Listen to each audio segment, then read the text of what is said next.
साथियों नमस्कार। आज हम सिस और ट्रांस, इसके साथ ही साथ ई और जेड फॉर्म के बारे में चर्चा करेंगे। तो हम कैसे कैलकुलेट करेंगे या कैसे जानेंगे कि कौन सा स्ट्रक्चर हमारा सिस और ट्रांस है और किस में हम ई जेड निकालते हैं। तो पहली बात कि हम सिस और ट्रांस पे बात करते हैं। सिस और ट्रांस एक बहुत इंपॉर्टेंट ऑर्गेनिक केमिस्ट्री का एक पार्ट है। तो सिस ट्रांस से हम निकालते हैं कि किस यौगिक में सिस और ट्रांस होता है और किस यौगिक में हमारा ई और जेड होता है। तो पहले हम बात करेंगे सिस और ट्रांस पे। तो सिस और ट्रांस हमारा उस डबल बॉन्ड कार्बन के बारे में कैलकुलेट करने का कहा जाता है जिसमें हमारा सेम ग्रुप सेम साइड होने चाहिए और डिफरेंट ग्रुप डिफरेंट टाइप होने चाहिए। यदि सेम ग्रुप एक साथ है, एक साइड है डबल बॉन्ड के ओर, तो हम उसे समपक्ष में काउंट करते हैं, मतलब सिस कहते हैं। यदि वह एक दूसरे के विपरीत है तो हम उसे विपक्ष कहते हैं। अब इसी पे हम लोग इस कंपाउंड को देखते हैं, क्योंकि यह एग्जाम में ये सब कंपाउंड जनरली या नोमेनक्लेचर के अकॉर्डिंग ये सब बहुत इंपॉर्टेंट हो जाते हैं। इसलिए हम इस टॉपिक पे आज बात करेंगे और चाहेंगे कि सभी क्वेश्चन को हम लोग इसमें कैलकुलेट कर ले या इजीली में मेंशन कर ले कि हमारी कोई गलती होने वाली न रहे। चलिए तो हम देखते हैं। ये दोनों ग्रुप Cl और Cl इस डबल बॉन्ड के नीचे आ रहे हैं, एक साइड आ रहे हैं, मतलब समपक्ष होगा। और यदि H को देखें तो H एक साइड आ रहा है, सेम ग्रुप सेम साइड आ रहा है, तो हम उसे सिस में काउंट करते हैं। तो ये जो यौगिक होगा वह सिस होगा। और यदि हम इस प्रकार के यौगिक को काउंट करें तो उसमें क्या मिलेगा हमको। यदि H है, यहाँ CH3 है, यहाँ H है, यहाँ CH3 है, तो ये भी सिस होगा, क्योंकि दोनों ग्रुप सेम साइड है। ये दो ग्रुप है इस डबल बॉन्ड के, इस साइड देखिए और इस साइड देखिए इसमें CH3 एक साइड है, यहाँ भी CH3 एक साइड है, नीचे साइड में है।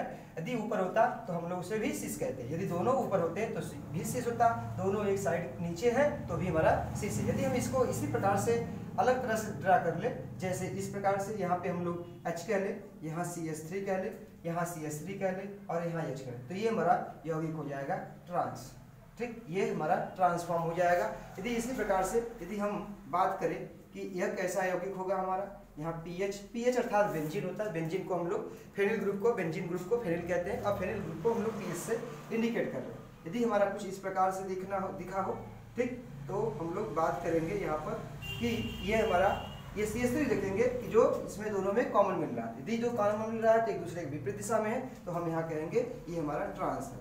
ट्रांस में सेम ग्रुप एक दूसरे के विपरीत दिशा में होते हैं। यदि एक दूसरे के विपरीत दिशा में होंगे तभी हम उसे ट्रांस कहेंगे। यदि दोनों एक साइड हैं, डबल बॉन्ड की एक साइड है, तो हम उसे एज ए काउंट कर लेते हैं सिस। तो सिस फॉर्म में ये है। सिस और ट्रांस में हमें उन यौगिकों में निकालना होता है जिसमें एक ग्रुप कॉमन होना चाहिए। दोनों डबल बॉन्ड वाले कार्बन पे एक ग्रुप कॉमन हो, हम उसमें सिस और ट्रांस निकालते हैं। जबकि ई और जेड में हम देखेंगे कि यहाँ पे चारों जो ग्रुप होंगे डबल बॉन्ड कार्बन पे, दो इधर और दो इधर ग्रुप जो होंगे वो दोनों कार्बन पे डिफरेंट होंगे। मतलब यदि इन पे अलग अलग ग्रुप लगा हो तो हम उनको सिस और ट्रांस से नहीं कैलकुलेट कर सकते, न बता सकते हैं। हम उसे ई और जेड के फॉर्म में बताते हैं। तो चलिए हम अब देखते हैं कुछ और एग्जांपल्स जिसे कैसे इजीली वे में कैलकुलेट किया जा सकता है।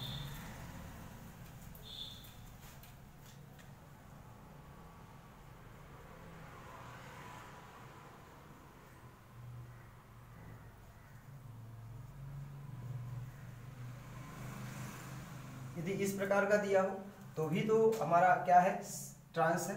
ट्रांस क्योंकि ये ग्रुप एक दूसरे के विपरीत दिशा में है। इस प्रकार से कई आपके कंपाउंड देखने को मिल जाएंगे। तो हम लोग बात कर लेते हैं इस पर।